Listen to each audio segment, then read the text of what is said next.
Sekarang, oke, di mata Islam, Yesus bukanlah Tuhan. Sekarang saya tanya abang, abang sepakat nggak bahwa Yesus bukan Tuhan? Saya tidak sepakat. Yesus adalah Tuhan.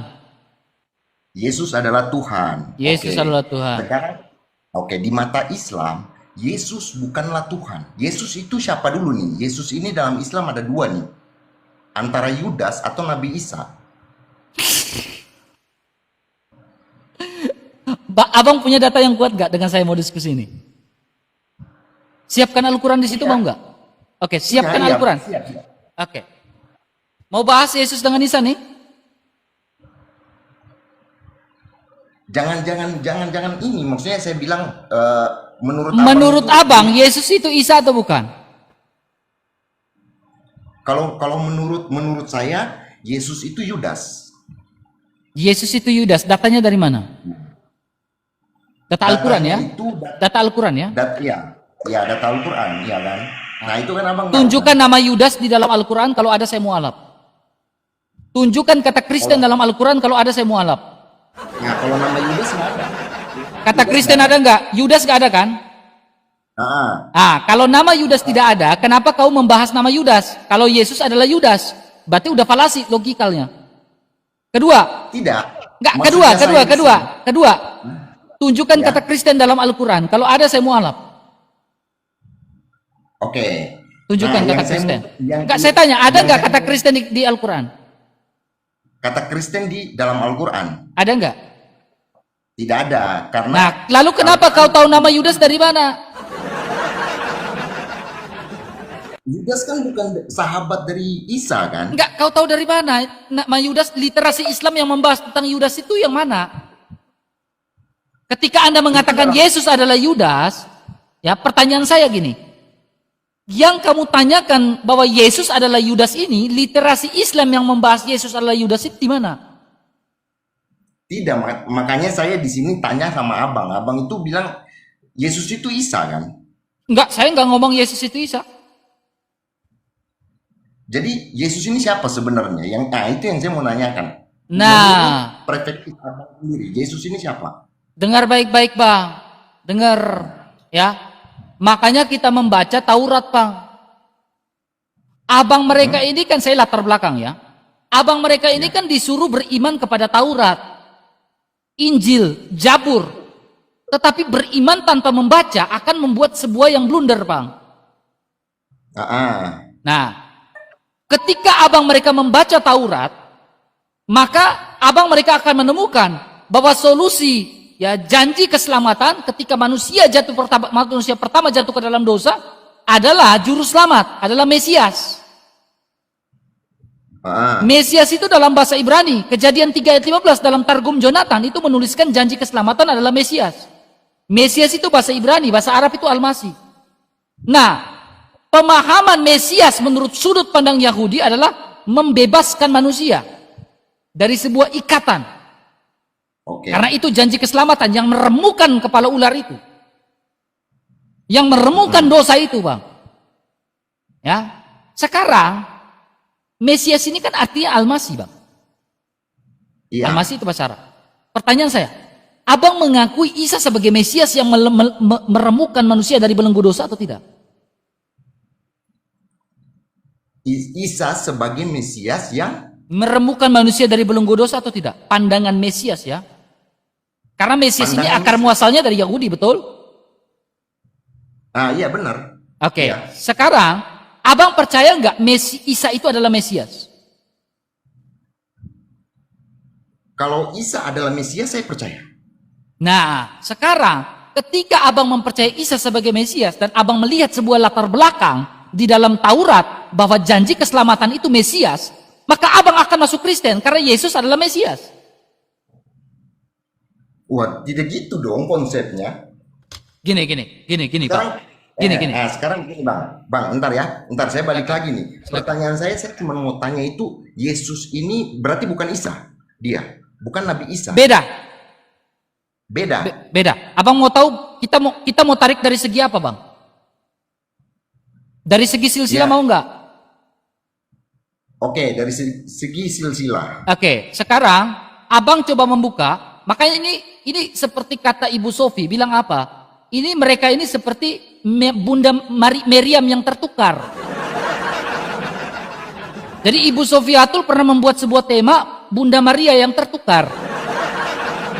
Nih, coba abang baca baik-baik ya. Saya mengajak abang membaca di dalam surah Al-Imran ayat 35 dan 36. Coba ada Al-Quran di situ, Bang? Biar enak nih kita diskusinya pakai data nih. Biar terbuka. Surat Al-Imran. Ya. Al-Imran dari ayat 36. Ya, ini Maryam yang tertukar. Jadi Bunda Maria itu bukan Maryamnya kamu. Nah. Coba. Ini 1,3 nonton ini. Biar mengerti. Nah, ya? Maka ketika dia melahirkan, iya kan? Sok dibaca, saya juga baca. Al-Imran 136 apa 36? Al-Imran 36. Nah, 36. Coba. Maka ketika dia melahirkan anaknya. Ketika iya kan? ketika Imran, oke, baca terus. Nah, ini ya, maka ketika dia melahirkan anaknya, dia berkata, "Ya Tuhanku, sesungguhnya aku melahirkannya seorang anak perempuan." Iya, anak perempuan, dan Allah lebih mengetahui apa yang dilahirkannya, dan laki-laki tidak seperti perempuan, dan sesungguhnya aku menamai dia Maryam. Oke. Ya. Oke. Yang melahirkan Maryam itu siapa? Yang melahirkan Maryam? Yang melahirkan Maryam itu siapa? Anak perempuan yang siapa yang melahirkan? Maka ketika mereka melahirkan anaknya, dia berkata, "Ya Tuhanku, sesungguhnya aku melahirkan seorang anak perempuan." Ya, yang melahirkan yang anak perempuan itu kan Maryam, betul? Oke. Ayah yang melahirkan Maryam itu siapa? Yang coba melahirkan ayat 35. Oke, 35. Coba. Saya berharap abang mereka ini baca terjemahan juga biar mengerti. Masih surat yang sama, Al-Imran. Di surah Al-Imran, betul. Oke. Menceritakan kisah Ummu Maryam, ibu Nabi Isa alaihissalam, menazarkan atau bernazar agar janin dalam kandungannya dapat mengabdi kepada Allah di Baitul Maqdis, dan mintalah agar nazarnya diterima oleh Allah, Sang Maha Mendengar lagi Maha Mengetahui. Oke. Maryam punya ayah namanya Imron nggak di situ? Iya, Maryam punya ayah yang namanya Imron. Nah, kemudian coba Imron punya anak siapa coba? Bukan Maryam, berarti Maryam Isa. Di ayat 35 itu kan ibunya Isa kan? Ibunya Isa. Oke, ayahnya Imron kan, Maryam kan? Berarti kakek dari Isa adalah Imron, betul? Iya. Oke, coba buka surah Maryam ayat 28. Ini abang akan terbuka nih. Coba abang penasaran baca Al-Quran terjemahannya. Coba surah Maryam 28.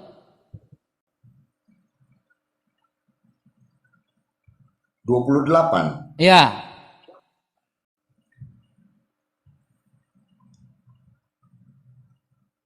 Berisi larangan bagi orang mukmin untuk mengambil orang kafir. Surah Maryam 28, Bang. Iya, Maryam. Surah Maryam. Tadi itu, Maryam 28.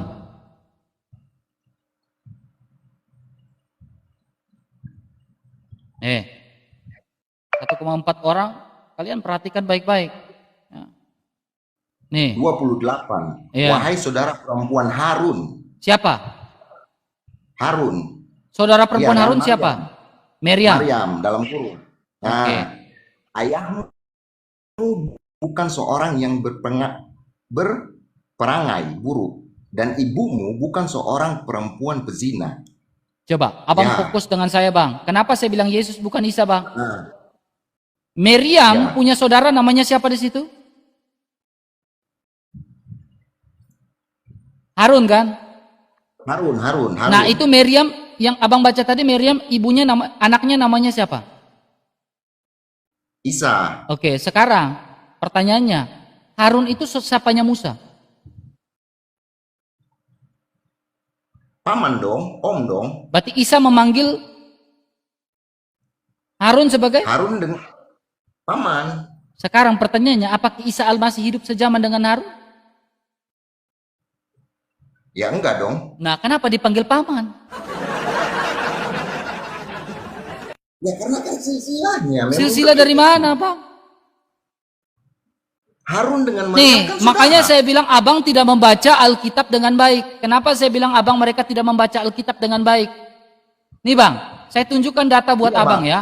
Bang, Ya. Bang, kalau saya nggak pernah baca Alkitab, Bang. Nih, Kan saya saya Islam. tunjukkan. Ini Taurat ini Bang ya, Taurat ya. Ya. Bahwa Imran itu memiliki atau Amran itu memiliki 3 anak, Bang. Nah, Miriam, Harun, dan Musa. Jadi Miriam ini juga ada di zaman lalu, Bang. Bukan Miriam ibu Yesus. Nih, Bilangan pasal 26 ayat yang ke-59, Bang. Dan nama istri dari Amran, ya Imran, ialah Yokebed, anak perempuan Lewi yang dilahirkan bagi Lewi di Mesir. Dan bagi Amran, perempuan itu melahirkan Harun, Musa, dan Miriam, saudara mereka yang perempuan. Nah, ini Miriam yang bukan saudaranya Isa, bukan anak yang ibu Isa, Isa Al-Masih, bukan. Memang Miriam yang ini punya saudara namanya Harun. Ini Taurat Musa, Bang. Memang Miriam punya saudara namanya Harun, tetapi bukan Miriam ibu Isa Al-Masih, Bang.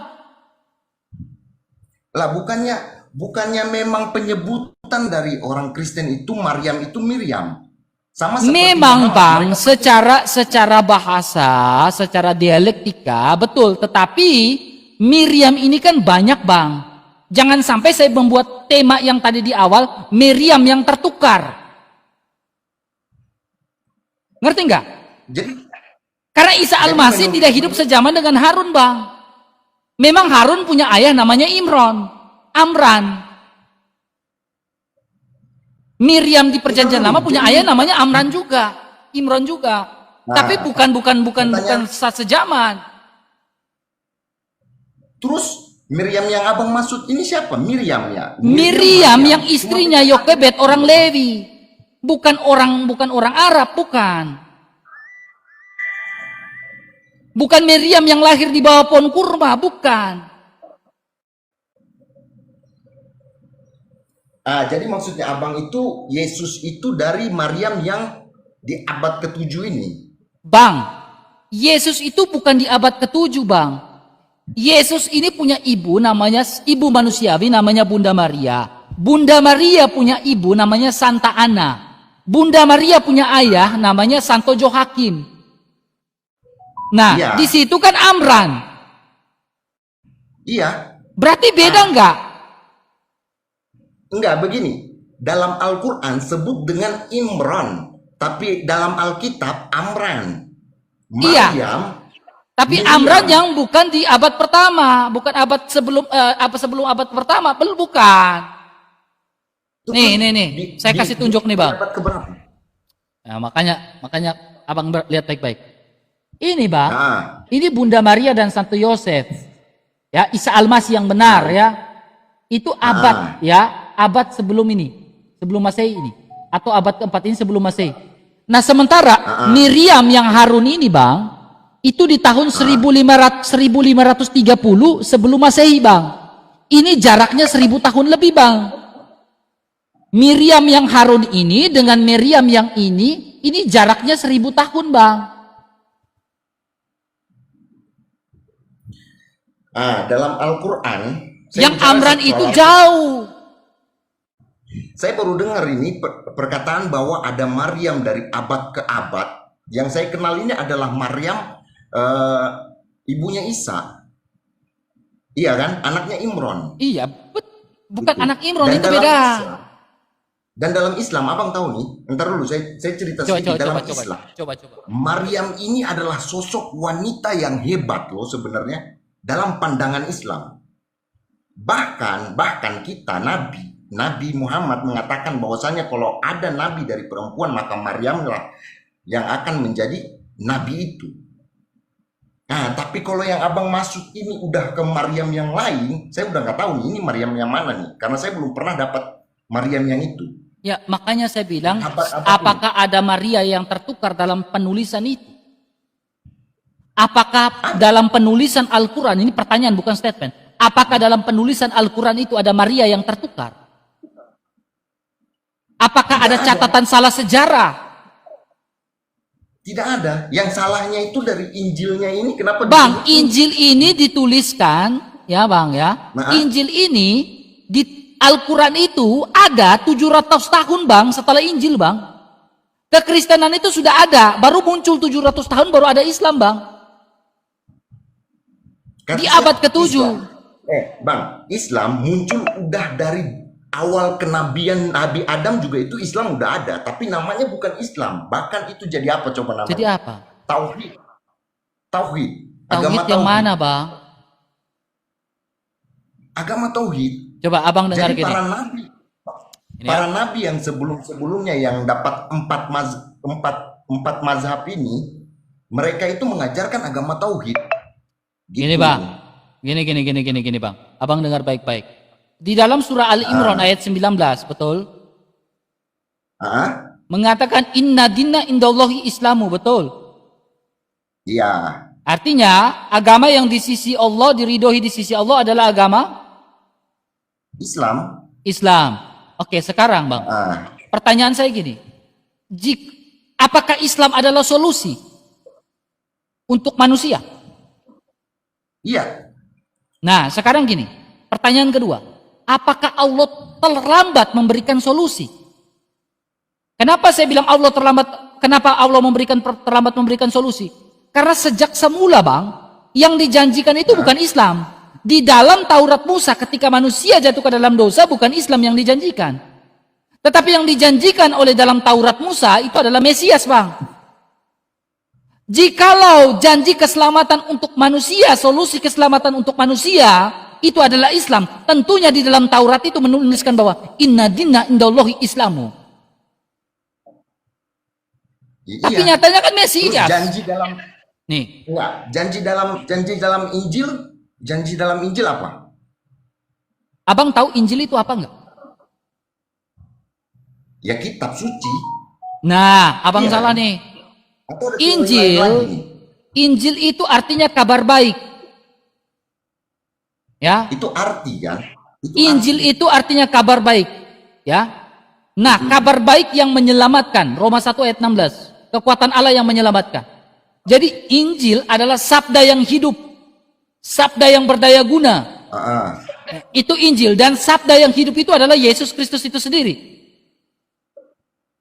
Ya, jadi kami memahami Injil itu adalah sabda yang hidup di dalam Yesus Kristus itu. Nah sekarang gini Bang, abang perhatikan baik-baik.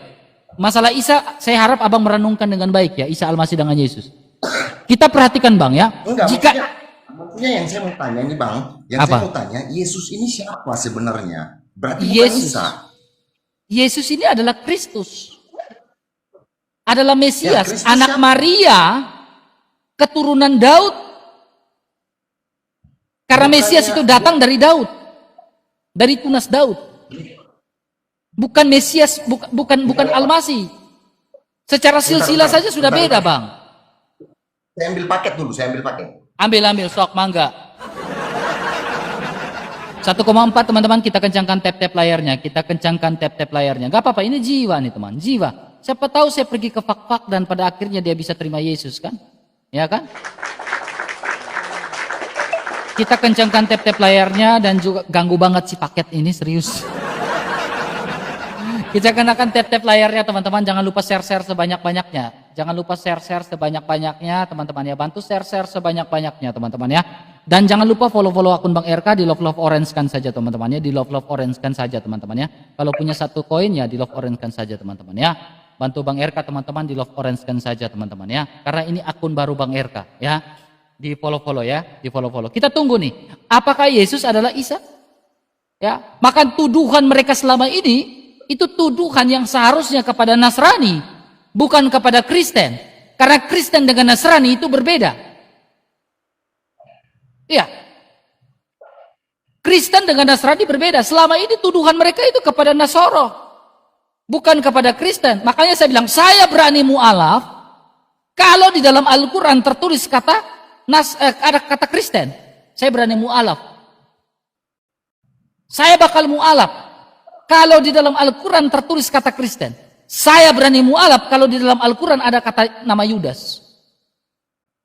Sehingga mereka bilang, oh yang kau sembah adalah Yudas. Memangnya di Al-Quran itu kan sempurna. Gitu kan? Ada enggak? Oke, silakan.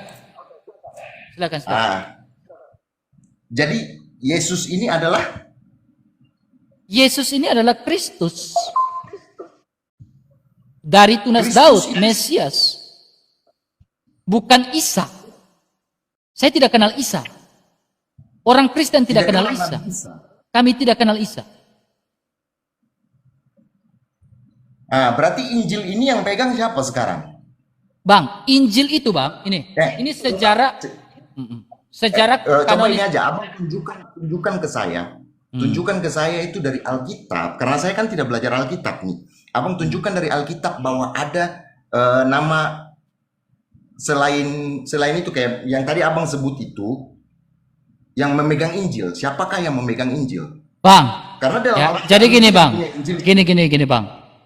Injil ini adalah kekuatan Allah yang menyelamatkan dan sabda. Nah, Alkitab itu, jadi gini, Alkitab itu adalah kanonisasi ya dari perjanjian lama Taurat dan juga perjanjian baru. Nah, jadi Alkitab itu ya berdasarkan apa yang disampaikan Allah kepada para nabi secara langsung, itu pertama. Alkitab itu tentang hubungan spiritual Allah dengan manusia lalu dicatat. Alkitab itu adalah kesaksian spiritual manusia dengan Allah lalu dicatat. Itulah Alkitab.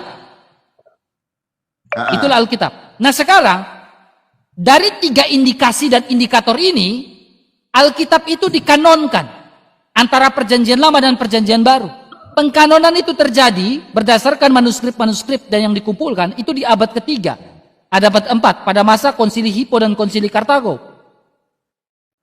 Nah, setelah dikanonkan, adanya perjanjian lama dan perjanjian baru. Perjanjian baru ini berbicara tentang Injil. Ya, Injil itu ada 4. Injil Matius, Markus, Lukas, dan Yohanes yang mencatat tentang apa yang dilakukan oleh Yesus, apa yang dikatakan oleh Yesus, perbuatan-perbuatan apa ajaib yang dilakukan oleh Yesus dicatat. Ini secara lengkap. Saya harap kalian mengerti, orang Kristen juga perlu tahu ini.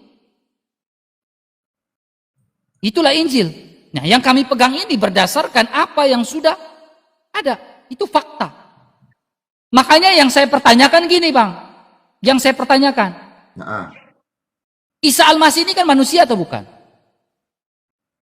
Manusia dong. Manusia. Kalau manusia punya historis atau tidak? Iya punya. Punya sejarah? Punya. Oke, jadi gini. Jelas punya. Jelas punya.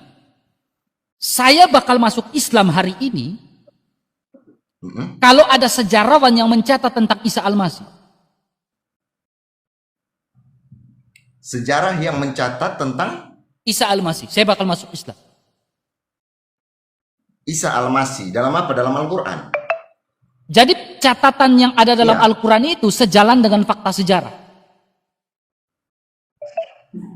Oke, sejalan dengan fakta sejarah. Ya. Soekarno bilang apa? Bangsa yang besar adalah bangsa yang tidak melupakan sejarahnya. Oke. Saya mengutip kata Insinyur Soekarno. Sekarang pertanyaan saya bakal masuk Islam kalau ada catatan sejarah yang mencatat tentang Isa Al-Masih yang sejalan dengan Al-Quran yang mengatakan Maria melahirkan Isa Al-Masih di bawah pohon kurma, yang mengatakan bahwa Isa Al-Masih tidak disalibkan melainkan diserupakan. Anissa, wa ma qataluhu wa ma salabuhu. Kalau memang ada itu catatan Al-Quran yang sejalan dengan fakta sejarah, hari ini detik ini juga saya masuk Islam.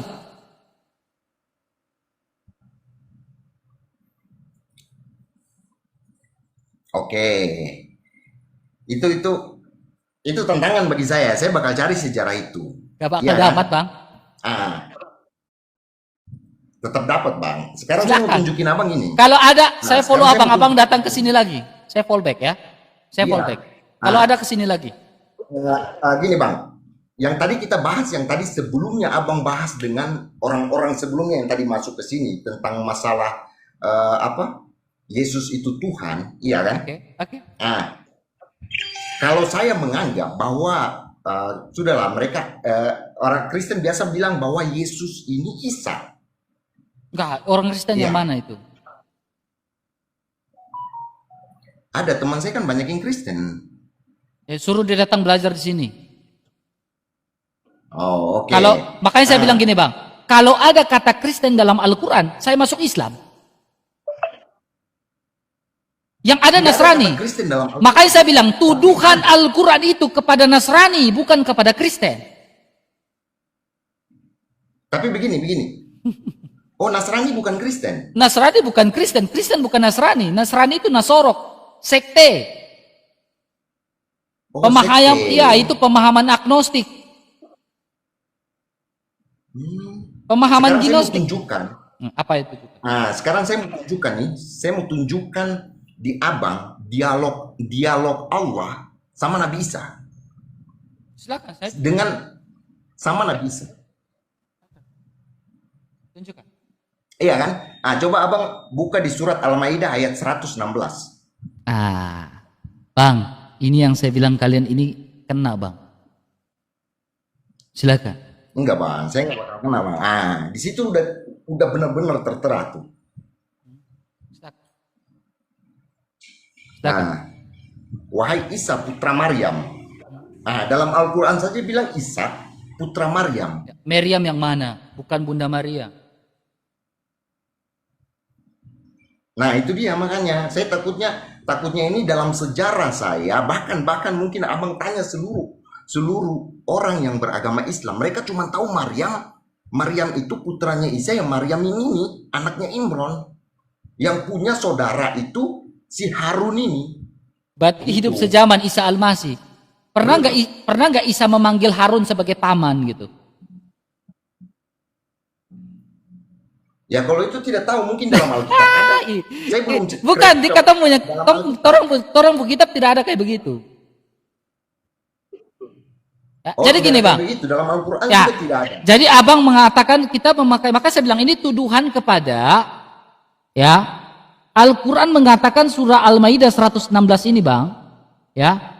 Kita baca, wahai Isa putra Maryam, apakah engkau mengatakan kepada orang-orang, jadikanlah aku dan ibuku sebagai Tuhan, betul? Jadi Bunda Maria adalah Tuhan, Isa Al-Masih adalah Tuhan, begitu? Ya. Begitu. Nah, itu tuduhan. Saya nggak bilang salah, tetapi itu tuduhan lebih tepatnya kepada sebuah ajaran Abang yang namanya ajaran Koliridianisme. Ajaran Koliridianisme itu ajaran sinkritis, di mana ajaran Koliridianisme ini mengatakan bahwa Bunda Maria itu adalah Tuhan, Allah. Iya. Itu ajaran Koliridianisme, bukanlah ajaran Kristen.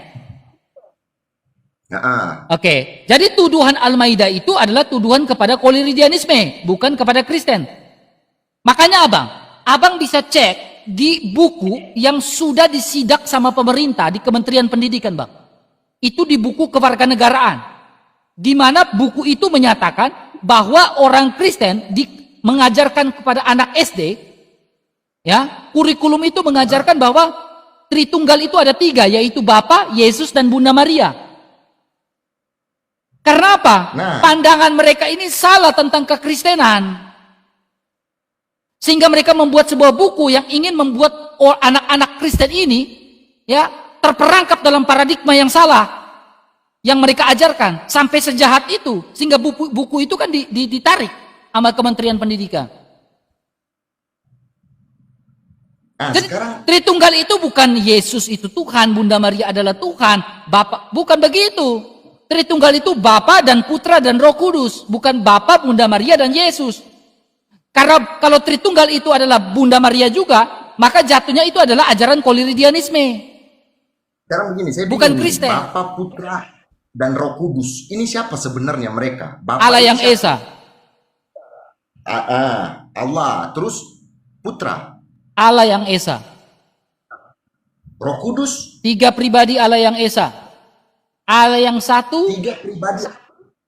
ya, Allah yang satu pribadi bukan berarti jangan samakan seperti pribadi yang sama seperti saya adalah pribadi, kamu ada pribadi, bukan. Pribadi yang saling memiliki korelasi dan komunikasi satu sama lain. Sehingga Yesus mengatakan aku, sebab aku di dalam Bapa dan Bapa di dalam aku. Sekarang itu dikatakan pribadi, berbeda dengan pribadi saya adalah pribadi, Farhan adalah pribadi. Saya nggak bisa bilang Farhan di dalam aku dan aku di dalam Farhan, nggak bisa seperti itu.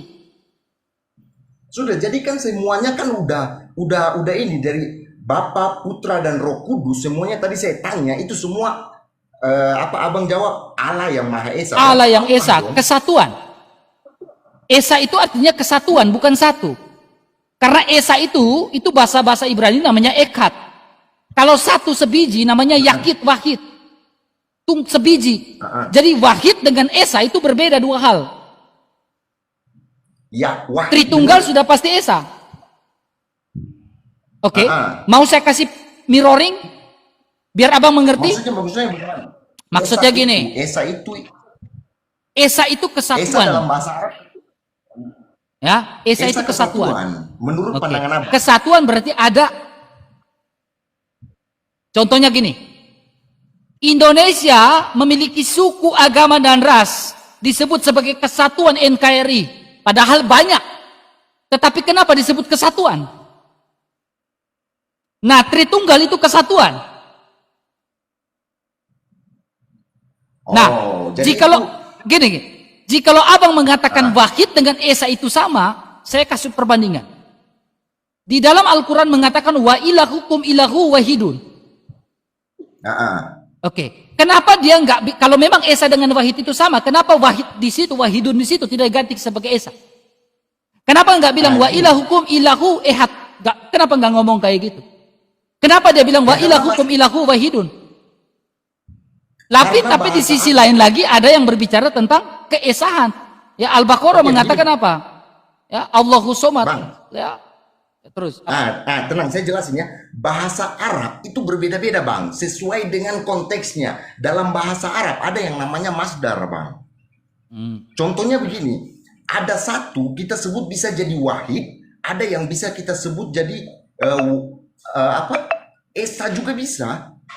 Itu jadi satu, kekal, gak ada yang ini. Dan Esa itu cuman ada di Allah. Kenapa ditaruhkan ke Allah? Karena Esa dalam bahasa Arab Al-Quran itu dia tidak bisa digantikan oleh siapapun. Itu yang disebut dengan Esa. Kalau wahid berarti ada wahid berarti ada isnen, ada selasa, arba'ah, khumsah, sit'ah, sab'ah. Tapi kalau Esa tidak ada lagi yang namanya wahid, isnen, selasa. Gitu. Allah itu Esa atau Wahid? Allah itu Esa. Bukan Wahid. Bukan Wahid. Coba buka Al-Baqarah 163. Al-Baqarah 163. Kamu bilang Allah itu bukan Wahid kan? Coba kamu buka Al-Baqarah 163. Kamu tadi bilang Allah bukan Wahid kan? Allah itu Esa kan? Nah, coba buka Al-Baqarah 163.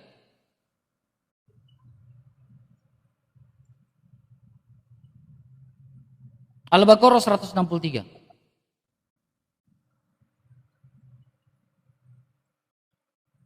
Di situ kan coba baca. Ilahukum ilahu wahidun. Iya. Wahidun.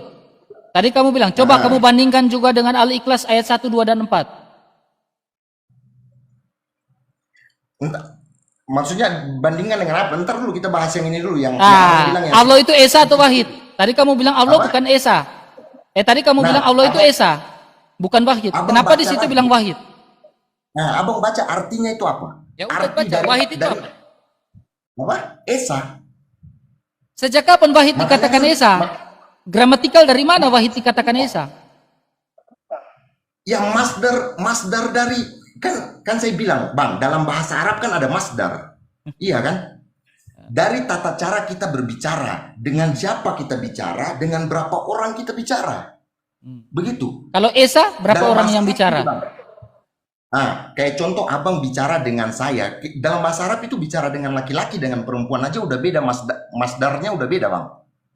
Iya kan? Kayak contoh, laki-laki kita suruh duduk cuman ijlis, perempuan ijlisina, tambah na lagi. Nah, ini Bang, saya memahami itu dengan baik. Saya memahami itu baik. Gini Bang. Saya memahami itu baik. Makanya gini Bang.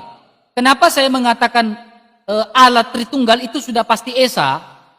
Karena gini, ketika Yesus mengatakan dalam Yohanes 10 ayat 30, sebab aku dan Bapa itu satu. Satu di situ di dalam bahasa Yunani dia menggunakan, ya saya baca ya, ego kai ho pater hen esmen. Esmen itu kami, tetapi hen itu satu. Ya, kalau kita lihat di dalam bahasa Ibrani dia bilang apa? Ani fahavi ekat. Jadi satu diterjemahkan sebagai ekat. Artinya kesatuan antara aku dan Bapa. Aku sebagai firman dan Bapa. Sang Bapa itu sehingga dikatakan sebagai kesatuan, dikatakan sebagai kesatuan yang unity, dikatakan sebagai ekat. Nah, sekarang saya memahami maksud Abang, tetapi kalau yakit itu berbeda. Kenapa saya bilang berbeda, Bang? Di dalam contoh kasus di dalam sebuah bahasa Ibrani kita cetek di Yohanes 3 ayat 16, karena begitu besar kasih Allah akan dunia ini mengaruniakan anak yang tunggal. Tunggal di situ diterjemahkan sebagai yekido. Berarti dua hal yang beda. Ya, Alkitab sebagai, sehingga saya memahami yang Abang sampaikan. Ya, sehingga di dalam bahasa Yunani itu, Bang, itu betul-betul eksplisit di mana Bang? Maskulin misalkan satu yang sebagai maskulin saja itu dipisahkan satu sebagai feminim. Bahkan satu sebagai netral, bentuk netral itu berbeda. Makanya dalam satu sebagai maskulin itu heis, itu diterjemahkan itu heis maskulin. Tetapi satu sebagai feminim itu diterjemahkan sebagai mia. Dan satu sebagai netral itu disebutkan sebagai hen. Nah, kasus di mana Yohanes 10 ayat 30 aku dan Bapa adalah Esa itu diterjemahkan sebagai hen, esmen, itu bentuk netral. Kami orang Kristen memahami gramatikal sampai sejauh itu. Makanya saya tanya, gramatikal terkait dengan pernyataan wahid dan juga ekat di dalam Al-Quran itu gramatikalnya seperti apa? Makanya ekat itu adalah sesuatu yang unity, kesatuan. Bapa, Putra, dan Roh Kudus itu ekat. Karena kesatuan yang unity. Beda dengan wahid. Wahid itu sebiji. Sekarang kita kembali lagi ke konteks ya. Yang saya pengen tanyakan itu masih tetap sama, Bang. Yesus ini siapa sebenarnya? Tuhan dan Allah dan Juru Selamat yang hidup. Karena Yesus adalah firman-Nya Sang Bapa yang bersama-sama dengan Sang Bapa. Dan firman itu adalah Allah. Kenapa Yesus dikatakan sebagai utusan? Yohanes 17 ayat 3. Karena utusan itu, Alkitab mencatat dalam Yohanes 8 ayat 42, firman itu dan datang keluar dari Bapa. Jadi Yesus adalah pada mulanya adalah firman. Firman itu bersama-sama dengan Allah. Firman itu adalah Allah. Firman itu telah menjadi manusia dan diam di antara kita. Firman itu keluar dan datang dari Allah. Jadi Yesus adalah firman yang sehakikat, hakoh dalam bahasa Arabnya.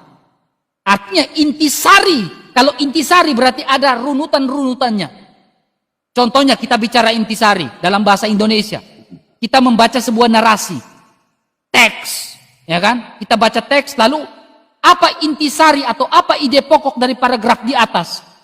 Jadi hakoh itu adalah intisari. Intisari dari kealahan itu seperti apa, bagaimana kealahan itu seperti apa. Itulah Tritunggal.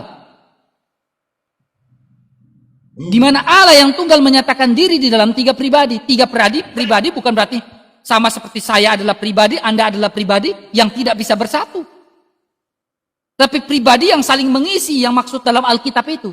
Aku di dalam Bapa, Bapa di dalam aku, Bapa bersaksi tentang aku dan aku bersaksi tentang Bapa. Saya nggak bisa di dalam kamu, kamu nggak bisa di dalam saya. Saya nggak bisa bersaksi tentang kamu, kamu nggak bisa bersaksi tentang saya. Jadi pribadi yang berbeda manusia dan Allah yang maksud dalam konteks teologi itu berbeda. Oke, di sini saya mulai nangkap abang nih ya. Saya mulai nangkap abang dalam Islam nih. Berarti abang ini abang ini masuk ke dalam ajaran yang berbeda sama Kristen-Kristen yang lainnya. Sama seperti kita Islam, kita punya beberapa Sama, golongan. Tritunggal itu satu, Bang. Saya Enggak, Tritunggal. Sabrul, dengar. Silakan. Dengar saya dulu. Dalam ajaran Islam ada yang namanya Syiah, Bang. Jadi Syiah ini dia tidak mengakui Nabi Muhammad, tapi yang dia mengakui itu Ali bin Abi Thalib. Dan abang kayaknya bisa, kalau dalam Kristen itu abang masuk dalam konteks itu, karena abang tidak mengakui Isa atau Yudas itu sebagai Yesus. Karena selama ini kita tahu bahwa antara Isa atau Yudas yang menjadi Yesus nih. Tapi abang bilang lagi ada Maryam yang lain, ada ini yang lain. Dalam Islam kita ada yang namanya Syiah yang juga sama seperti itu, Bang. Paham maksud saya kan? Gini, Sudah saya pernah tanya, Bang. ketemu orang Syiah? Saya tanya, Bang. Ya, dasar yang mengatakan bahwa Yesus tidak disalibkan melainkan orang yang diserupakan. An-Nisa 157, betul? Iya. Oke, sekarang Allah Maha tahu nggak? Jangan baca Allah komentar. Maha tahu. Oke. Iya, jelas. Ya. Jelas. Jika Allah itu Maha tahu, apakah Allah tahu siapa yang disalibkan itu? Ya Allah tahu jelas. Jelas Siapa? Allah tahu Siapa yang namanya? disalibkan. Siapa namanya? Apa? Yudas. Datanya mana? Al-Qur'annya. Kalau ada saya mualaf. Kalau ada kata nama Yudas dalam Al-Qur'an, saya mualaf. Hari ini saya masuk Islam. Tidak bisa pakai. Saya Tidak masuk bisa Islam, pakai Bang. sumber Syahadatkan saya. Kalau pakai hadis nggak bisa, nggak hadis. Silakan, tunjukkan hadisnya. Ya, tunjukkan hadisnya. Kalau ada saya mualaf. Saya udah pakai kopiah ini, mualafkan saya dong, mualafkan RK dong, please. Tolong dong mualafkan RK pengen banget dimualafin. Ya. Coba buka hadisnya. Saya ingin tahu sanadnya dari mana tuh.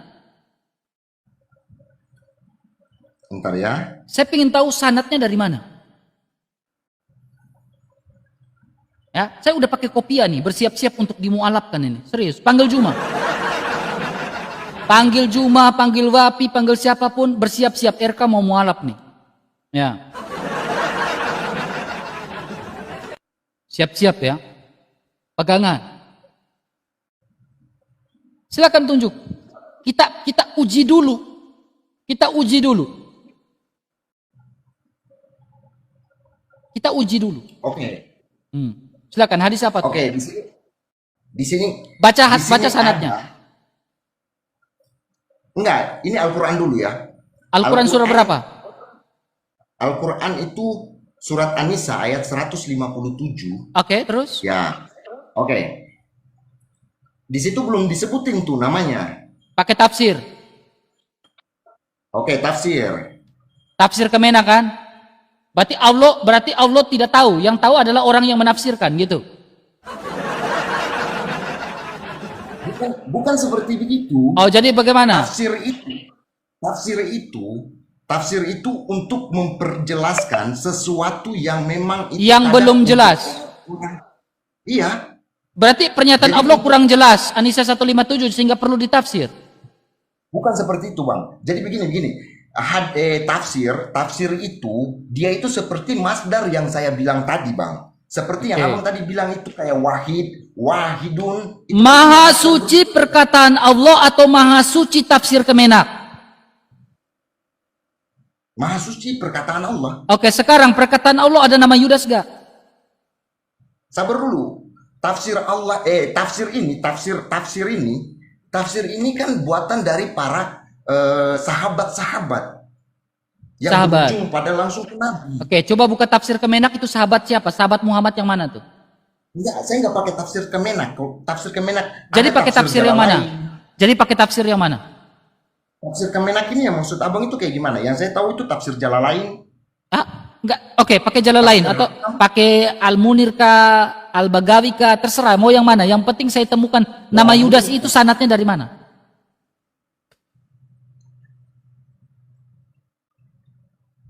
Nama Yudas itu sanad. Kalau tidak ada tidak apa-apa, Bang. Saya lebih suka orang jujur. Kalau ada kita uji. Ya, kalau ada kita uji. Tahlili ada kok, Bang. Kemenak ada kok. Di tafsir Tahlili ada kok nama Yudas.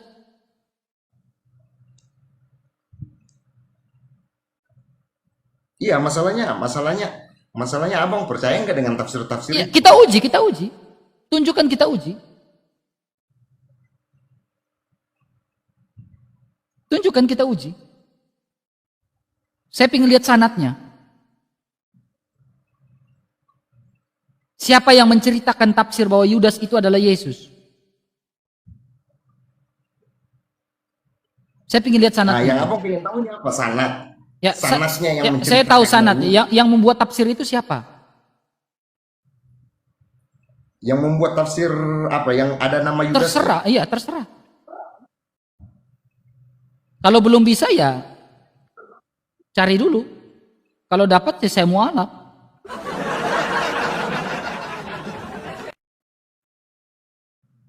Makanya telusuri fakta sejarah, Bang. Tidak ada satupun fakta sejarah yang meleset, Bang. Sejarah itu udah ada metodologinya, Bang. Bahkan sejarawan di abad pertama itu bilang bukan Yesus yang disalib. Yang disalib itu adalah ya, bukan Yudas yang disalibkan adalah Yesus. Kalau Alkitab orang Kristen kalian tidak percaya, buka fakta Tidak, sejarah. Bang, saya.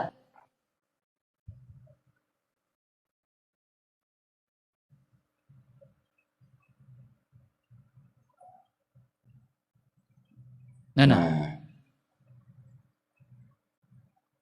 Coba baca dia punya sanatnya.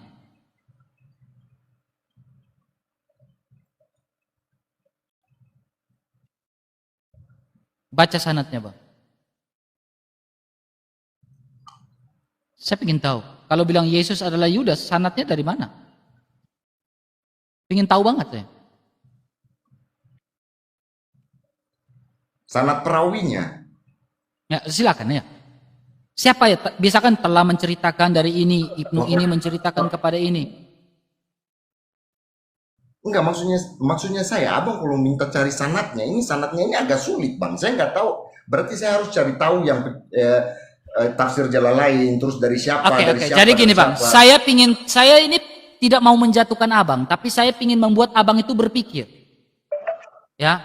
Nggak Ketika apa-apa, Bang. dia Jatuhkan juga nggak apa-apa. Enggak, Kalau bukan memang- tipikal saya. Kamu orang baik. Gini, Bang. Saya ingin membuat kamu mengerti. Kenapa saya ingin buat kamu mengerti? Ketika kamu mengatakan Yudas yang disalibkan, lalu saya bilang tunjukkan sanad, ya, sanadnya dari siapa? Nanti kan Anda bilang telah menceritakan dari si A. Si A menceritakan kepada si B. Si B menceritakan kepada si C. Biasanya gitu kan? Nah, sekarang si A yang menceritakan bahwa Yudas yang disalibkan itu, apakah dia hidup di abad pertama, di zamannya Isa Al-Masih, ketika Isa Al-Masih hendak mau disalibkan? Nah, itu dia, makanya itu kalau saya bilang, Cari saya tahu. sebenarnya kalau cari seperti itu, makanya kalau saya cari tahu itu, Bang, nanti malahan saya ditegur sama Al-Qur'an nih. Makanya kau masuk Kristen, jangan lama-lama. Nah itu. Enggak, saya ditegur sama Al-Quran apa? Innalladzina kafaru sawa'un alaihim a'anzartakum am lam tunzirhum la yu'minun. Sama saja kau bicara kebenaran kepada orang-orang kafir, mereka pasti akan mencari celah untuk kau. Nah, kalau saya bicara tentang sanadnya, Bang, nanti abang akan bilang apakah dia hidup di zaman itu, apakah dia ini, nanti jadi panjang. Makanya saya tadi tanya, Isa Al-Masihmu hidup di abad keberapa, Bang? Apa? Babang tadi kan mengatakan manusia punya sejarah, punya historis, betul? Nah, saya mengkomunikasikan dan mengkonekkan dengan perkataan Insinyur Soekarno mengatakan bangsa yang besar adalah bangsa yang tidak keluar dari sejarahnya, melupakan sejarahnya, betul? Oke, manusia punya sejarah dan historik? Punya. Sekarang Isa Al-Masih itu historiknya di abad keberapa? Ya saya nggak memperdalami kalau abang tanya tentang. Nah, ketika abang menelusuri sebuah fakta historik dan abang menemukan bahwa Isa Al-Masih itu tidak diserupakan dan benar-benar disalibkan, maka apakah Al-Quran sejalan dengan fakta sejarah? Ya sejalan dong. Coba buktikan, sejarah mana yang mencatat bahwa Isa Al-Masih tidak disalibkan? Sekarang saya begini, Bang, yang saya bingung. Nggak, gini, biar clear nih, Bang, biar clear. Sejarah mana yang mencatat Isa Al-Masih tidak disalibkan? Kalau ada saya mualaf. Bukan sini. Maksudnya saya mau mau tunjukkan semua fakta. Sedangkan abang ini punya Isa berbeda dengan Isa yang saya maksud. Ya udah, tutup Al-Quran, saya tutup Alkitab, kita buka fakta sejarah. Ngapain? Jangan lari ke Jangan sejarah, subjektif bang. Kita ini orang pintar, kita orang timur, kita orang cerdas. Ya, katong semua ini orang pintar. Coba kita buka mindset kita open mind kita bahwa Yesus itu dicatat dalam fakta sejarah atau Isa yang dicatat dalam fakta sejarah. Tutup Al-Quran. Kalau Al-Quran dan saya bahas Alkitab, bilang Yesus disalibkan, itu subjektif. Saya subjektif, abang subjektif. Betul? Kita cari kebenaran itu harus objektif. Betul? Nah, kalau kebenaran itu harus objektif, tutup Al-Quran, tutup Alkitab, kita telusuri fakta sejarah. Kalau ada fakta sejarah yang mencatat Isa Al-Masih tidak disalibkan, saya mualaf. Fakta sejarah yang mencatat bahwa Isa Al-Masih tidak disalibkan. Kalau bicara soal sejarah, abang itu nggak bakal ada habis-habisnya bang. Kau cari. Abang akan masuk bilang apakah orang itu hidup. Saya tanya, kau cari di abad pertama. Sejarawan abad pertama. Sejarawan abad pertama yang mencatat Isa tidak disalibkan. Ya, iya, dalam Al-Quran juga bilang Isa nggak disalibkan. Saya tanda tanya itu subjektif. Katong ini lagi bicara objektif, bukan subjektif. Terada katong bicara subjektif. Sekarang katong bicara objektif. Tutup Al-Quran, tutup Alkitab. Katong bicara objektif nih, fakta sejarah nih. Kalau manusia punya sejarah, berarti sejarah itu akan ada tertulis. Musa membelah lautan, itu sejarah enggak? Kisah sejarah enggak? Itu sejarah. Nah sekarang, kisah penyalipan Isa Al-Masih, itu sejarah enggak? Isa punya apa? Kisah penyalipan Isa Al-Masih, itu sejarah enggak? Sejarah dong. Oke, sekarang sejarah yang mencatat penyalipan Isa Al-Masih itu di mana? Sejarah untuk mencatat ini penyalipan. Ya, Isa Al-Masih. Kalau ada saya mau. Kalau sejarahnya, ya kalau sejarah saya kurang tahu soal sejarah. Kalau saya bisa membuktikan sejarawan yang mencatat Isa Al-Masih itu disalibkan, berarti apakah tidak bertentangan dengan Al-Quran? Tetapi dia sejalan dengan Alkitab. Kalau saya bisa membuktikan Isa Al-Masih itu disalibkan, berarti sejarah sejalan dengan Alkitab atau sejarah sejalan dengan Al-Quran? Sejalan dengan Alkitab. Oke, sekarang berarti yang salah yang mana? Saya mau saya tunjukkan data. Dalam Al-Quran tidak ada Isa. Saya tunjukkan data. Bisa disalibkan. Bang, ini buku bang, ya sejarah, buku arkeologis bang, ya, ya ini buku arkeologis, ya, ini buku arkeologis bang ya, sejarah arkeologis dan sejarah Alkitab ya bang ya. Ada ISBN-nya bang ya. Nah, abang perhatikan baik-baik nih bang. Ini seorang sejarawan yang bernama Yosefus, ya sebagai sejarawan terkemuka, ini abad pertama bang. Mungkin sekali telah mengacu kepada Kristus. Ya, tambahan lagi kemudian ia berbicara tentang Yakobus sebagai saudara laki-laki Yesus ini. Para penulis memperdebatkan bagian yang lebih panjang, yang cenderung ya diabaikan. Jadi Flavius ini mengatakan bahwa diterima saya dipercaya mengenai kehidupan Yesus di dunia. Jadi Flavius dalam catatan The Antiquities of the Jews, ada buku saya, ini mengatakan Yesus Kristus disalibkan di bawah pemerintahan Pontius Pilatus. Nih. Ya, ia tahu bahwa Pilatus menjatuhkan hukuman metong padanya. Ya. Dan Josephus juga mencatat bahwa ia menampakkan diri atau bangkit pada hari yang ketiga. Ini Flavius Josephus. Ya, sejarah mencatat dia mati. Dia bangkit. Sejarawan abad pertama. Sejarawan yang bukan orang Kristen, bukan pengikut Yesus. Yang notabene sejarawan Josephus ini adalah orang Yahudi. Siapa tuh sejarawan, siapa tuh kira-kira? Flavius Josephus. Kamu gak pernah dengar? Dengar, karena begini bang. Flavius Josephus itu sejarah terkemuka bang. Bang, Bang, maaf ya, kalau bahas soal agama kayak begini dalam Islam, itu tidak ya kita boleh lari ke sejarah, tapi tidak boleh berpatokan dalam sejarah. Dalam arti kayak begini, Bang. Contoh kayak begini. Oke. Silakan, silakan. Jadi kalau abang ini kan makanya saya bilang, abang tadi kan saya tanya kayak Yesus itu siapa, Isanya abang aja beda. Jadi makanya kita ngomong ini larinya udah kemana-mana. Oke. Begitu. Jadi gini, kita lakukan pembuktian. Apakah perkataan Allahmu itu benar atau tidak? Ini yang sekarang kita bahas, Bang. Oke. Bang, sabar dulu, kita masuk Sekarang ke kita konteks yang buktikan. bahas ini. Jika kamu Allah. tidak mau melihat sebuah fakta sejarah, ya, saya ingin buktikan bahwa perkataan Allah itu benar atau tidak. Menurut kamu benar? Benar. Oke, sekarang Benar. kita lihat nih, Bang. Sangat benar. Surat Al-Kahfi ayat 96. Kita buktikan nih, Oke. perkataan Allah benar atau tidak. Di dalam surah Al-Kahfi ayat 96 dia bilang apa, Bang? Berilah aku potongan-potongan besi hingga ketika potongan besi itu telah terpasang sama rata dengan kedua puncak gunung itu, di Zulkarnain berkata, tiuplah api itu. Ketika besi itu sudah menjadi perera api itu, dia berkata, berilah aku tembaga mendidih agar kutuangkan ke atasnya. Ini Zulkarnain sedang buat apa nih? Itu kisah apa? Itu kisah apa? Zulkarnain sedang buat apa? Itu kisah Nabi apa? Zulkarnain. Ya, kisah Nabi Zulkarnain. Iya, kisah Oke. Zulkarnain sedang buat apa? Nabi Zulkarnain. Zulkarnain sedang buat apa itu? Kalau Kisah Yajud dan Majud, betul? Kalau nggak salah buat pedang atau buat tameng. Bukan Pedang, tameng, kalau buat nggak salah. buat tembok dari besi. Kocek.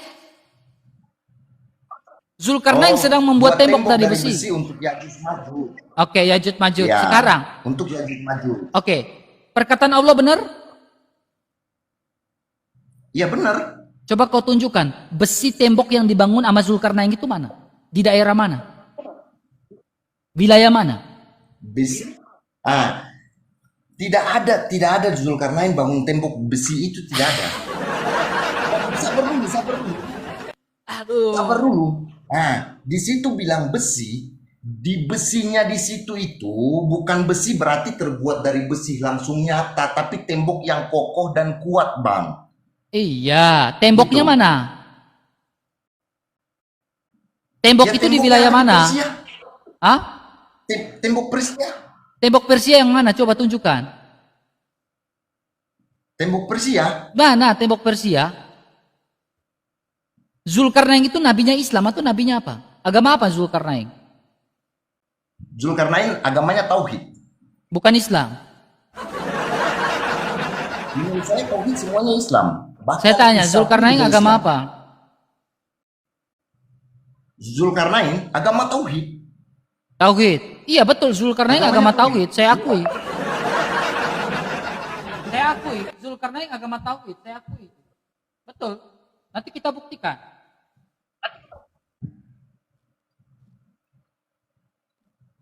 Coba tunjukkan tembok besi itu, coba. Saya akan buktikan dengan data Zulkarnain agama tauhid. Ya, tauhid yang kayak gimana? Ya, buku-buku saya terlalu banyak untuk menjawab tantangan-tantangan kalian itu. Ya. Saya akan tunjukkan Zulkarnain agama tauhid. Tapi kau tunjukkan dulu tembok yang dibangun sama Zulkarnain itu mana? Tembok yang dibangun sama Zulkarnain itu di Turkistan dan India. Iya kan? Gimana? Uzbekistan. Dia Iya. Benar kan? mana ada, Bang? Gak adanya itu. Sejarah arkeologis tidak pernah mencatat bahwa ada tembok yang bangun besi pakai begitu, itu tidak pernah, Bang. Nggak ada. Gak ada, Bang. Makanya coba belajar cari tahu itu sekarang. Zulkarnain agama tauhid, betul? Ini kan saya ambil dari kitab Buzugol Bang. Hana. Itu itu Bab al-hadis. itu subjektif lagi. Yang saya minta itu objektif. Sejarawan, arkeologis. Kalau ambil data Islam itu saya pun bisa ambil data Kristen. Kita ini lagi bicara sesuatu yang ilmiah. Ya. Nah, Kalau sekarang data-data itu Zulkarnain itu tauhid? ya agama tauhid. Yakin? Yakin. Nah, kau lihat baik-baik ini. Kau lihat baik-baik. Kau tahu ini apa? Apa tuh? Ini buku Nabi Muhammad menurut Zoroaster. Ini Zoroaster dalam Islam. ini Allah Dalam Islam ini kita nggak percaya dia. siapa bilang dalam Islam tidak percaya dia? Lihat ini. Tulisan dari Dr. Amin Riyad Laribi, Bang. Ya, ISBN-nya. Nih, Abang perhatikan nih. Ya. Nih. Ya. Dia, ini pandangan Zoroaster. Dia memiliki segala puji dan sanjungan. Ya, kedua, tidak ada yang setara dengannya. Lihat itu, dia tidak dilahirkan dan tidak melahirkan. Dia yang pertama dan terakhir. Nah, Zoroaster ini punya nabi yang namanya Zarathustra. Nih. Hal ini lebih penting dari ramalan-ramalan ini dari teks-teks Zoroaster yang disusun oleh Zarathustra. Adalah ramalan-ramalan tentang munculnya seorang tokoh besar yang membawa unta merah dari tanah Arab. Tidak diragukan lagi. Ya, orang itu Anda mengenalnya. Karena ramalan-ramalan tersebut memprediksi dalam kitab-kitab ditinggalkan oleh Zarathustra tentang Muhammad yang membawa unta merah. Al-Quran bersabda dalam Quran surah Asyura surah 26 ayat 196, di mana sesungguhnya dia benar-benar disebutkan dalam kitab-kitab orang terdahulu. Salah satunya menurut pandangan buku ini adalah kitab-kitab Zoroaster. Nih, Muhammad tertulis tuh.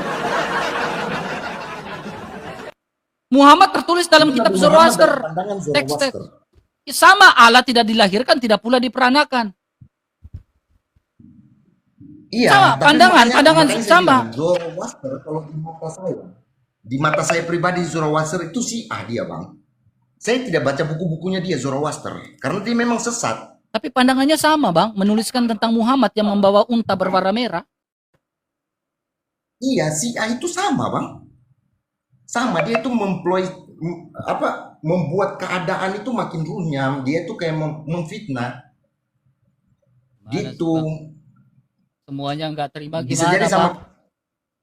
Udahlah, masuk. Makanya sama kayak Abang tadi, kayak Masuk Kristen aja lah, Bang. Ada Miriam, ada Maria.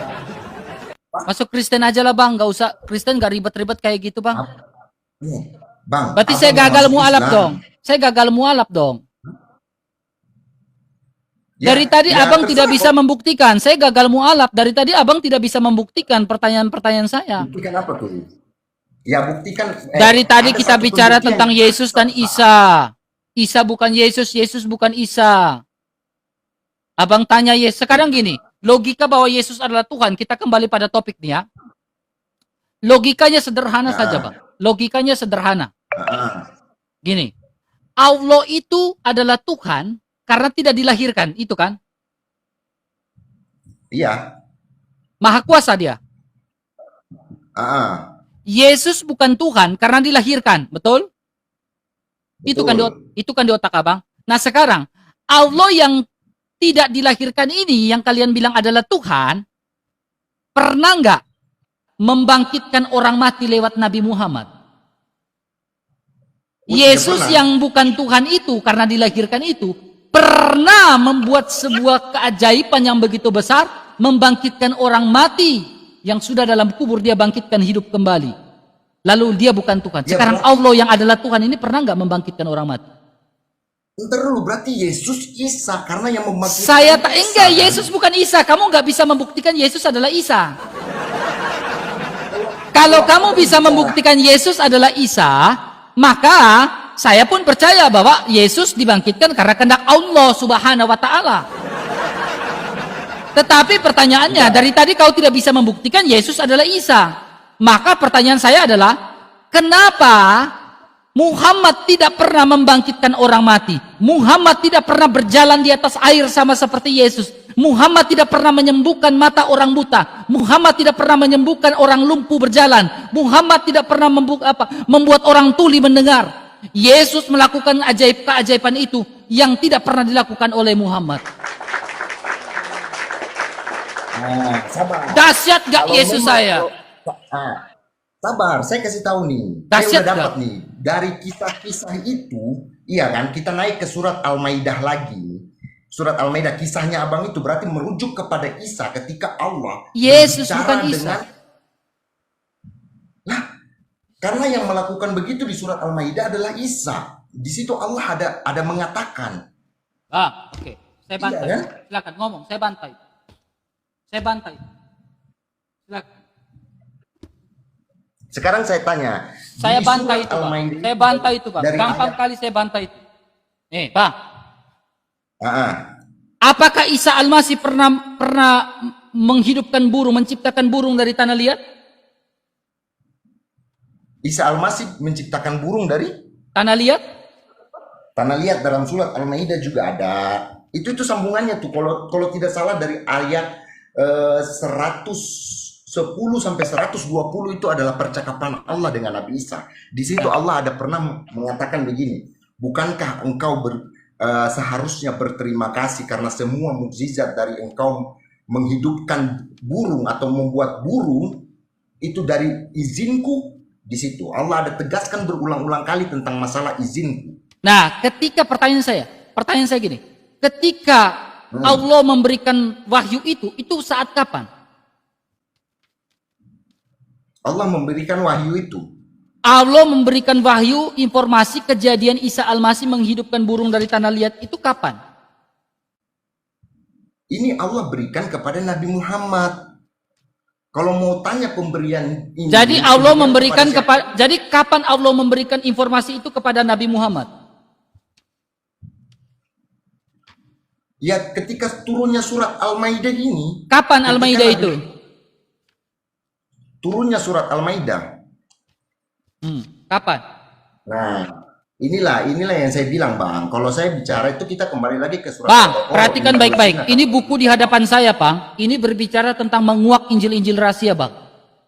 Abang dengar baik-baik. Ah, Pernyataan Abang ketika mengatakan bahwa Isa Al-Masih membuat burung dari tanah liat, lalu itu wahyu kepada Nabi Muhammad. Ya, Abang tahu nggak? Sebelum Muhammad mendapatkan wahyu bahwa Yesus menciptakan burung dari tanah liat, jauh sebelum itu, ya Bang, jauh sebelum itu sudah ada namanya Injil-Injil, Bang. Injil-Injil rahasia. Abang tahu nggak? Bahwa ajaran-ajaran itu ya membuktikan dan membuat sebuah pertanyaan. Apakah Allah pernah bersabda kepada Muhammad?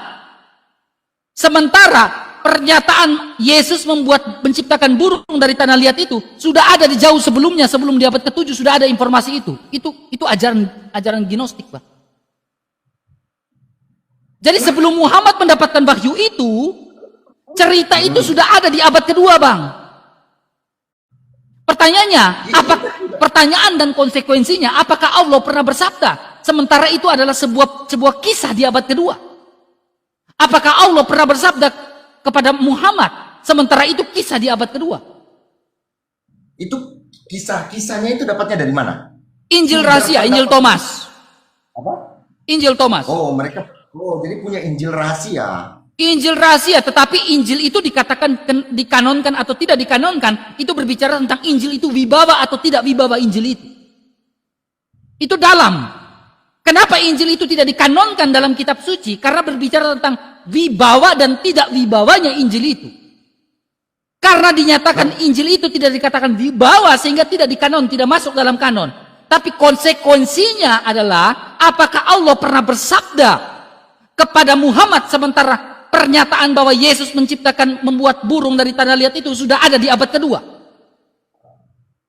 Nah, Saya dari punya Injil buku. rahasia. Iya, tetapi dikatakan tidak dikanonkan. Kenapa? Berbicara tentang wibawa kanonisasi. Jadi Ribet, Bang, kalau gini, bukan ribet, bukan ribet. Simpelnya gini, Bang. Simpelnya gini. Allahmu ini pernah bersabda atau enggak? Sementara kisah tentang Yesus membuat burung pipit dari tanah liat itu sudah ada di abad kedua. Kisah tentang Yesus tidak disalibkan melainkan diserupakan itu adalah pandangan Basilides. Ajaran sesat di abad kedua sampai abad keempat pada masa Pius dan Hadrianus. Pertanyaannya, Allahmu ini bersabda atau tidak? Kenapa kisah-kisah yang tidak ada wibawa di dalam iman Kristen itu kenapa masuk dalam Al-Quranmu? Kisah-kisah yang tidak ada wibawanya di dalam iman Kristen kenapa bisa masuk di dalam Al-Quranmu? Itu pertanyaan besar. Ya, sekarang begini saja. Kisah-kisah, asalnya gini Bang, kisah-kisah yang sampah di dalam iman Kristen, kenapa bisa ada dalam kitabmu? Pertanyaannya, Allahmu ini bersabda atau tidak? Ya, bersabda. Kenapa bersabda? Apakah dia bersabda dengan kisah-kisah yang sudah dikatakan sampah di dalam iman Kristen? Apakah Allahmu bersabda dengan kisah-kisah yang sudah disampahkan di dalam iman Kristen? Coba saya tanya. Disampahkan ini bagaimana? Abang saja dapat sumber itu dari Injil rahasia. Injil, maaf nih, mohon maaf. Kalau abang dapat dari Injil, bahkan berarti umat Kristen ini punya rahasia lagi dong. Mereka rahasia karena tidak memiliki sebuah wibawa, menguak Injil-Injil yang tidak punya wibawa, yang tidak bisa masuk dalam kanonisasi. Mengapa dikatakan wibawa? Salah satu contoh kasus, kisah yang memang sudah jauh di luar daripada ajaran para rasul, sudah berabad-abad gitu, baru dimasukkan dalam sebuah pengajaran. Nah, ini tidak punya wibawa. Itu maksudnya. Contohnya Injil Basilides yang mengatakan Yesus tidak disalibkan melainkan diserupakan, itu kan tidak ada wibawa. Wibawa teksnya kan tidak ada sehingga tidak masuk dalam kanonisasi. Iya, abang bicara ini kan semua tadi kan berdasarkan Injil rahasia itu. Saya mau tanya Injil rahasia ini ada juga loh Injil rahasia, takutnya sama seperti kita, ada Al-Quran yang ditiru-tiruin gitu. Bang, gini Bang, intinya konteks di sini adalah indikator dan kompetensi dasarnya adalah apakah Allahmu ini bersabda menggunakan sesuatu yang tidak diimani sama orang Kristen, yang dikatakan sampah sama orang Kristen. Apakah Allahmu, pertanyaan, apakah Allahmu bersabda sesuatu yang disampaikan sama orang Kristen? Coba jawab. Sekarang dia bersabda, dan semua itu yang abang dapat tulis itu siapa yang tulis dan siapa yang memberikan info itu. Baik. Nih, saya punya sumber lengkap. Ini Basilides Bang. Basilides mengatakan Yesus. Basilides nanti saya tunjukkan. Basilides ini mengatakan adalah ajaran genotisme yang mengatakan Yesus tidak disalibkan Bang. Ya, dari mana kita bisa tahu ini Basilides? Ya, itu kita akan tahu dari sebuah yang namanya temuan sejarah, namanya ini temuan dari di Nag Hammadi. Ya, di mana ini ditemukan di dalam sebuah guci, ya, kertas-kertas papirus. Kamu ngerti nggak sampai di sini sejarah ini? Di dalam papirus-papirus ini mereka menyangka sebuah emas dan harta karun. Tahu-taunya di dalam ini berisikan sebuah papirus-papirus, kertas-kertas yang menyatakan Yesus tidak disalibkan melainkan diserupakan. Tetapi pernyataan bahwa Injil Basilides ini sudah dipatahkan oleh seorang bapak gereja namanya Santo Irenaeus. Ya, Irenaeus. Ini kan sebuah bapak gereja. Dipatahkan bahwa itu ajaran tidak benar. Ya, jelas kan? Nah, sekarang temuan-temuan itu dari temuan pertama kali ini sebuah sejarah, itu temuan di Nag Hammadi. Ya, mereka masuk dalam sebuah gua lalu menemukan papirus itu. Ini kisahnya ini. Panjang nih. Bahkan kisah di mana Yesus itu membuat dari emas, ya, membuat burung dari tanah liat, itu saja ada di kisah ini. Tetapi kisah itu dikatakan wibawa atau tidak masuk dalam sebuah kanonisasi. Pertanyaannya, kalau tidak wibawa berarti tidak masuk dalam kanonisasi berdasarkan indikator-indikator. Oh, ini tidak wibawa nih. Makanya sesuatu yang disampaikan sama orang Kristen yang tidak ada nilai wibawanya, kenapa ada dalam kitabmu? Pertanyaannya, Bentar dulu, apakah Allah maksudnya kamu apa? pernah bersabda atau tidak? Kenapa Allahmu bersabda? Pertanyaan lagi. Pertanyaan kedua, kenapa Allahmu kalau bersabda? Kenapa bersabda sesuatu yang yang tidak ada wibawa di mata orang Kristen? Bentar, saya jawab ya. Kalau abang tanya Allahmu bersabda atau tidak, saya bilang tidak. Allah tidak pernah bersabda, bang. Yang Allah itu berfirman. Jadi Allahmu berfirman. Terus saya jawab nih. Apakah iya. Allahmu berfirman sesuatu yang sudah disampaikan sama orang Kristen? Maksudnya disampaikan kayak gimana nih? Ya kisah Yesus membuat burung dari tanah liat, kisah Yesus tidak disalibkan melainkan diserupakan, itu kan kisah-kisah sampah dalam iman Kristen. Abang pikir terus si yang tadi abang tunjukin namanya dia itu dapat kisah itu dari mana? Dari sebuah sejarah yang ketika naik Hamadi itu, kan saya udah tunjukkan datanya. Saya Ya, dari tadi berarti bicara pakai data loh. Ntar, oke, saya tanya lagi nih abang ya. Ini tanya yang untuk menutupi semuanya nih ya. Ini abang jawab simpel aja. Maksudnya abang ini agamanya itu agama sejarah berarti. Bang, kita ini adalah Kristen itu bukan sebuah agama, bang. Kristen itu itu bicara tentang pengikut Kristus. Agama itu hubungan horizontal. Kristen itu vertikal. Di mana kami mengikuti spiritual kami yaitu Yesus Kristus. Ya. Jadi ada horizontal, ada vertikal. Kristen bukanlah agama, bang. Ya. Kekristenan itu bukan sebuah agama, tetapi karena kita masuk dalam ruang lingkup horizontal, makanya disebut sebagai agama. Nah, itu teori dari siapa tuh? Karena kan setahu kan kita kan. Oke, sekarang saya tanya, agama itu bahasa apa? Agama, maksudnya agama bahasa apa? Agama itu etimologi dari bahasa apa? Ya bahasa umum lah, seluruh dunia mengenal bahwasannya Agama itu di dalam bahasa Sanskerta a dan gama, artinya tidak kacau. Oke. Itu kalau dari bahasa Sanskerta. Sanskerta, udah kau paham. Sekarang agama dan iman itu dua hal yang berbeda, betul? Enggak betul. Oh, coba. Iman artinya apa? Apa? Iman artinya apa? Iman itu artinya bertakwa. Kau dengar baik-baik, saya jelaskan kau biar kau mengerti. Siapa tahu kau murtad. Kau dengar baik-baik. Iman itu di dalam, saya menjelaskan secara etimologi. Iman itu di dalam bahasa Yunani menggunakan kata pistin atau pistis. Bisa dialihkan sebagai kata pistos. Ya, pistin itu artinya rasa. Ya, pistos itu artinya rasa atau iman yang tidak bergeser. Jadi iman itu berbicara vertikal antara manusia dengan Allah, antara rasa antara manusia dengan Allah. Itu iman. Agama itu dalam bahasa Sanskerta. Ya, jadi iman dan agama itu dua hal yang berbeda. Udah jelas. Itu dalam bahasa abang. Apanya? Ya, jelas. Kan saya jelaskan itu dalam tadi. Bahasa abang. Kan bahasa Yunani saya jelaskan. Iya, bahasa itu dari bahasa kita, agama Islam, bahasa Arab. Iya kan, agama. Apa itu agama? Ya, jadi iman dalam bahasa Arab apa? Apa? Iman dalam bahasa Arab apa?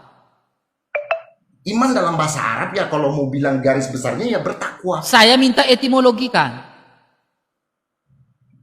Maksudnya etimologikan kayak gimana? Aduh. Bang, dalam Islam itu simpel. Kau tidak mengerti etimologi kah? Mengerti etimologi tapi Itu sudah kau jelaskan itu etimologi dari iman itu apa?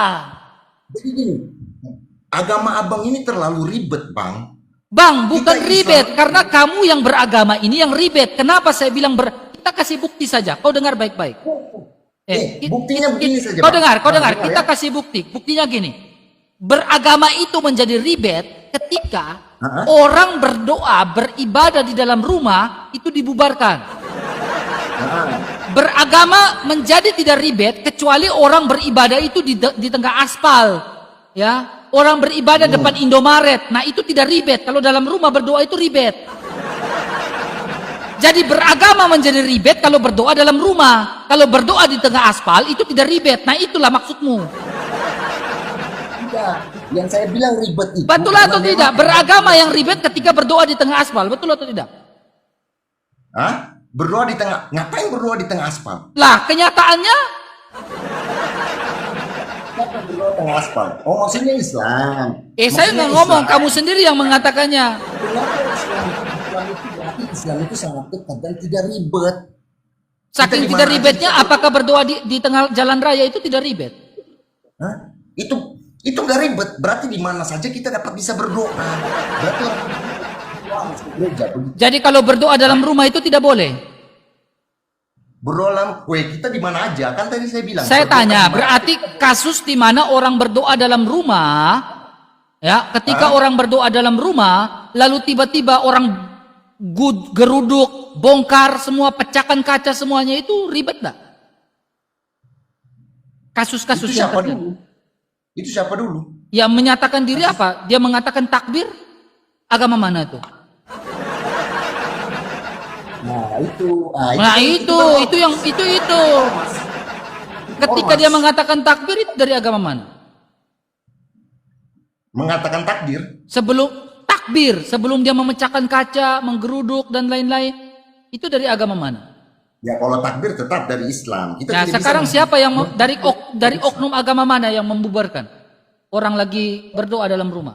Nah makanya tadi saya bilang ke abang, kita ini punya banyak kan. Ada Syiah, ada Hai. Udah bang, udah capek saya, udah mau sholat saya. Dikit lagi mau sholat saya jam 12 nih. Mau sholat saya. Jadi, Udah clear. oke bang, Nah, udah clear ya. udah clear nih. Oke, udah terserah kamu lah mau clear gak tidak urusan kamu lah. Makasih bang ya. Oke, yoi. Yoi. Nah, saya mau sholat. Teman-teman bantu follow Bang RK ya teman-temannya. Di follow akun Bang RK, jangan lupa lop orange-nya. Capek kita ladanin, nggak ada data. Ya, tapi nggak apa-apa karena nggak ada yang naik, ya udah kita mainkan dia gitu teman-teman ya. Kita mainkan dia ya. Teman-teman seperti itu teman-teman. Ya, makasih yoi. Makasih we. Ya. Ya jadi seperti itu teman-teman. Ya, logika mereka ini kan nggak nyampe semua, teman. Ya, kita kasih pengajaran yang bagaimana memang loh, tapi memang Injil harus terus diberitakan, Injil harus tetap diberitakan. Ya, tetap harus diberitakan Injil itu. Ya, teman-teman ya, Bang RK mungkin tanggal 7 baru Bang RK ke Jakarta, ke Jabodetabek untuk pelayanan di Jakarta, teman-teman ya. Ya, ada yang tanya di kolom komentar. Kalau teman-teman tergerak hati ingin mendukung pelayanan Bang RK, teman-teman ya, teman-teman bisa langsung ke sini saja, teman-teman ya. Bisa langsung ke sini saja di BRI, teman-teman ya, atas nama Mikael ya, teman-teman ya. Ada yang bilang Bang RK kami nggak bisa nge-give dan lain-lain, teman-teman bisa lewat sini, teman-teman. Di screenshot saja, teman-teman ya. Di screenshot saja, teman-teman ya. Di screenshot saja teman-teman, karena ini sangat membantu Bang RK ketika Bang RK ke Jakarta nanti. Teman-teman bisa screenshot saja di sini ya teman-teman ya, di screenshot saja ya. Bang RK mungkin akan ke Jakarta mungkin di tanggal 7 untuk pelayanan di sana di tanggal 7 karena selesai dulu tanggal 6. Bang RK ada kegiatan di sini. Setelah itu Bang RK akan ke Jakarta dan pelayanan di Jakarta selama mungkin 1 bulan lebih. Bang RK akan di Jakarta ya untuk pelayanan di sana. Ya, saya ya pelayanan di sana. Saya lebih fokus ke pelayanan offline ya. Awas geruduk Bang, aman ya. Jadi kalau teman-teman tergerak hati ingin mendukung pelayanan Bang RK secara offline ya, Bang RK teman-teman bisa langsung ke situ teman-teman ya, ke situ.